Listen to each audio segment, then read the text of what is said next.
so you don't waste money or ruin a take on the wrong interface. This video ranks 7 popular audio interfaces from gets the job done to this is the one I'd actually keep on my desk. If you're recording vocals, guitar, podcasts, or streaming, the differences come down to noise, gain, monitoring, and how fast you can get a clean sound without fighting your setup. 7.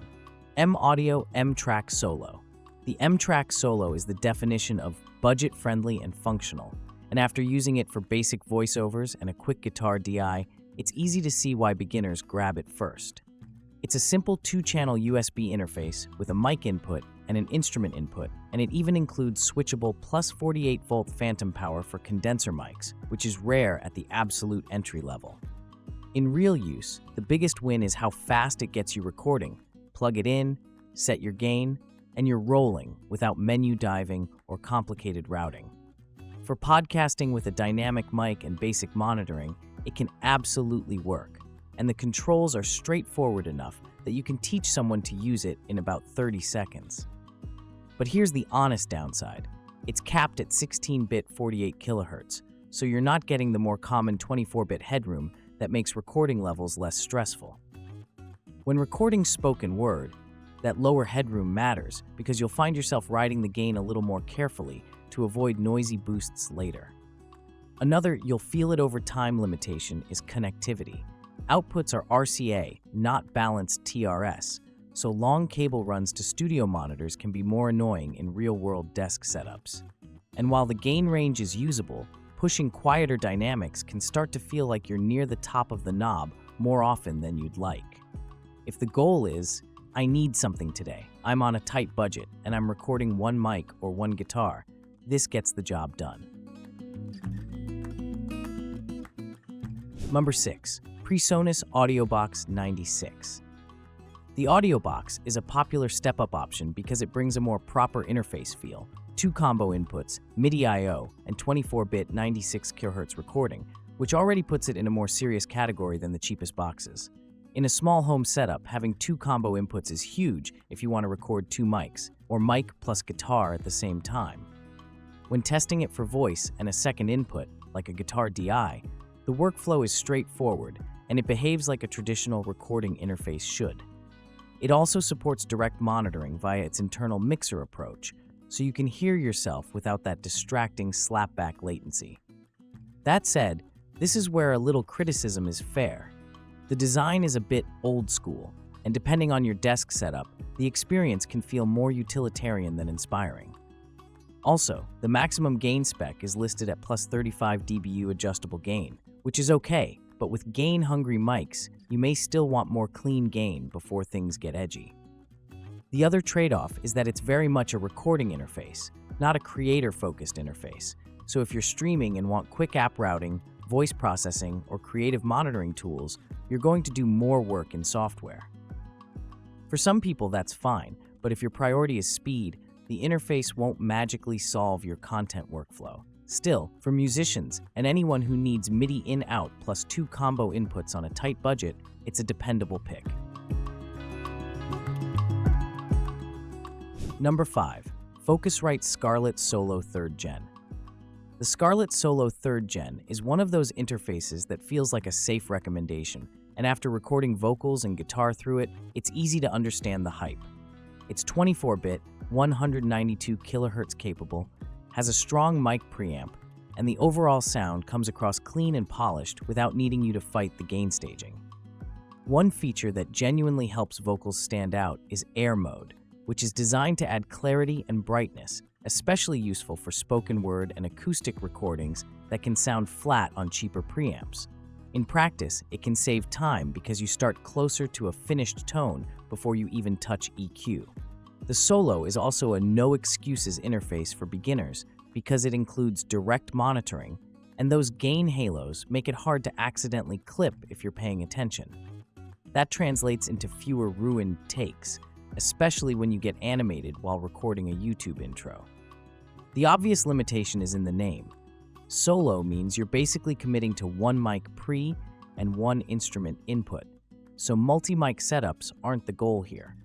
But for creators who record one voice at a time and occasionally plug in a guitar, it's a sweet spot. If someone wants a proven interface with clean conversion, simple controls, and a sound that flatters vocals without being gimmicky, this is where the list starts feeling genuinely serious.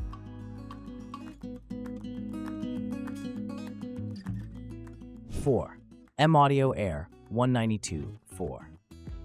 This is a really strong option for solo creators who still want that studio vibe, 24-bit, 192 kHz recording, a clean preamp design, and a layout that makes gain and monitoring feel quick and tactile. Long M-Quade +1. Recording through it, the first thing that stands out is the monitoring workflow, because you can blend direct input with computer playback, which is perfect for tracking vocals over a beat. It also has switchable 48-volt phantom power and an instrument input dedicated for guitar bass, so it covers the common creator use cases without adapters or extra boxes. For a small desk setup, it's a comfortable plug-in-and-create interface with enough headroom to sound professional. Another underrated plus is the metering and general physical design. Having clearer feedback makes you faster, and speed matters when you're recording multiple takes for a YouTube video or a hook. The unit is also bus-powered, so it stays portable and easy to move between a laptop and a desktop rig. In use, it sits nicely between basic interface and prosumer because it's still simple, but it doesn't feel cheap in the way the very lowest tier can. Vocals come through clean, and guitar DI tones are easy to shape after the fact because the capture is solid. If you want something that feels like a genuine upgrade in sound and usability without jumping into premium pricing, this one earns its spot.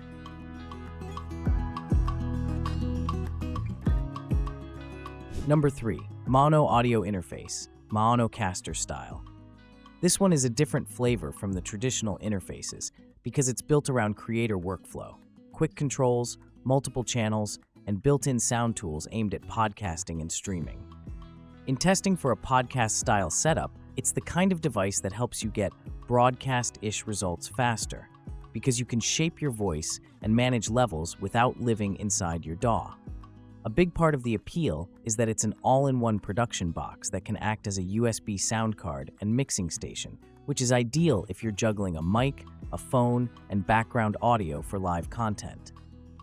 It's designed to simplify the everything at once content creator setup that normal interfaces don't always make easy. That said, it's important to be realistic about what you're buying. Many of these MaonoCaster-style units are 48 kHz 16-bit, so the focus is workflow and features, not maximum recording specs. For streaming and podcast distribution, that's often fine, but for music production purists, it may not be the final destination. Where it shines is when you need control on the fly, levels, quick adjustments, and a more live production feel. If your content is mostly talking head, interviews, or live stream content, that practical speed can outweigh raw spec chasing. So if the question is best for creators who want tools, not just clean conversion, this is the first one on the list that really leans into that identity.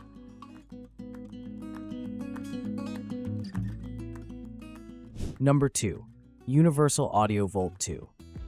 The Volt 2 feels like the point where you start hearing that expensive polish, especially on vocals, because the conversion and preamp performance are built to be genuinely studio-ready.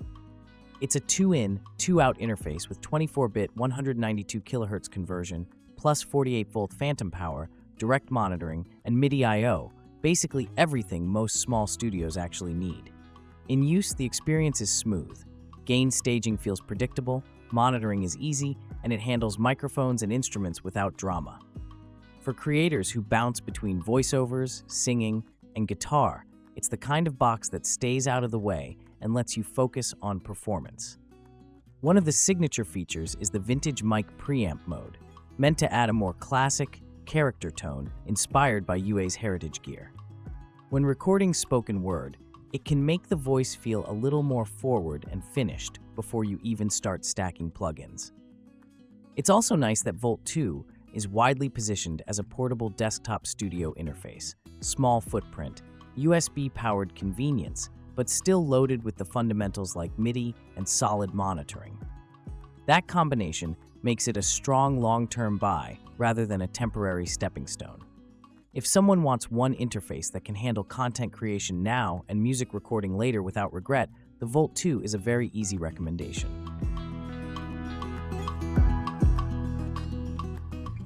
1. BEACN Studio, USB XLR audio interface. BEACN Studio takes the creator-first idea and pushes it into premium territory, and what stands out immediately is the mic preamp gain and noise performance. It offers up to 69 dB of gain, 48-volt phantom power, and a spec sheet that clearly targets streamers and voice pros who need clean gain for any XLR mic. Where it starts feeling like a category leader is the built-in mic processing chain. Limiter, compressor, EQ, real-time noise suppression, expander gate, and enhancement tools are part of the onboard feature set.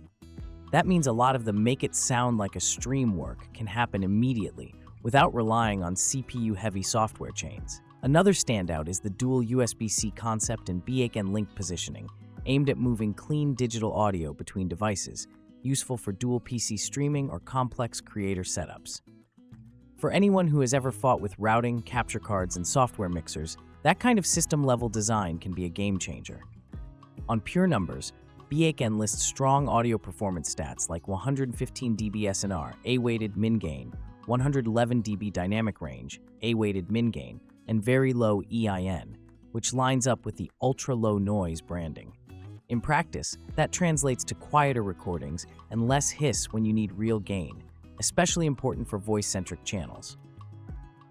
If the goal is the cleanest, most controlled creator audio with modern routing and onboard processing without building a complicated software stack, this is the most complete package in this lineup. Final thought. That's all for today, folks.